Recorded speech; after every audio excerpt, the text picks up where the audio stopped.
આગળ વાત કરીએ તો ઝાલોદ તાલુકાના વાંકોલ ગામ પાસે આવેલો લગભગ 50 વર્ષથી પણ વધુ જૂનો બ્રિજ અત્યંત જર્જરિત હાલતમાં હોવા છતાં તેને માત્ર સમારકામ કરીને ચલાવવામાં આવી રહ્યું છે, જેના કારણે હજારો વાહન ચાલકોમાં ભયનો માહોલ જોવા મળી રહ્યો છે। જો સમયસર નવા બ્રિજનું નિર્માણ નહીં થાય તો કોઈ મોટી દુર્ઘટના સર્જાવાની આશંકા સેવાઈ રહી છે। પ્રાપ્ત માહિતી અનુસાર ઝાલોદના વાંકોલ ગામમાંથી પસાર થતી નદી પરનો બ્રિજ જર્જરિત જોવા મળી રહ્યો છે। તેના પાયા પણ નબળા પડી ગયા છે।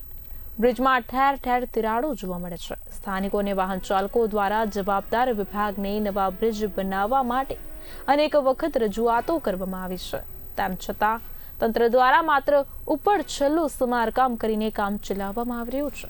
તંત્ર દ્વારા ગંભીર બાબતને તાત્કાલિક ધ્યાને લઈ નવા અને મજબૂત બ્રિજનું નિર્માણ કરવામાં આવે તે અત્યંત જરૂરી બન્યું છે, જેથી કોઈ પણ પ્રકારની અનિચ્છનીય ઘટના બનતી અટકાવી શકાય।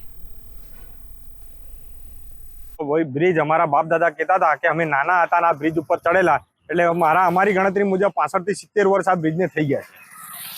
તો તંત્ર ને અમારે એવું કેવું કે કોઈ દુર્ઘટના બને, પેલો ઝૂલતો પુલ તૂટી ગયો, કોઈ બી અન્ય જગ્યાએ હમણાં આપણે ફ્લાઇટ ઈ થઈ ગયું અને નાના મોટા હોનારો તો બને છે, તો તંત્ર ત્યારે જાગે એના પહેલા એડવાન્સ કામ થતું હોય। કોઈ આજ સુધી આ કોઈ ચોનો ચોપડીને જતી રહે છે, કોઈ તંત્ર દ્વારા કોઈ કામ હાથ ધરવામાં આવ્યું નથી।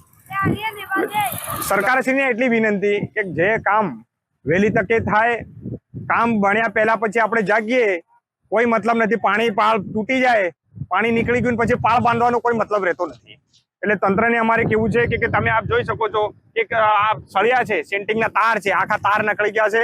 જે કોઈ પણ ગાડી નકળે, નાનામાં નાની ગાડી નકળે છે, આખો બ્રિજ વાઇબ્રેટ થાય છે।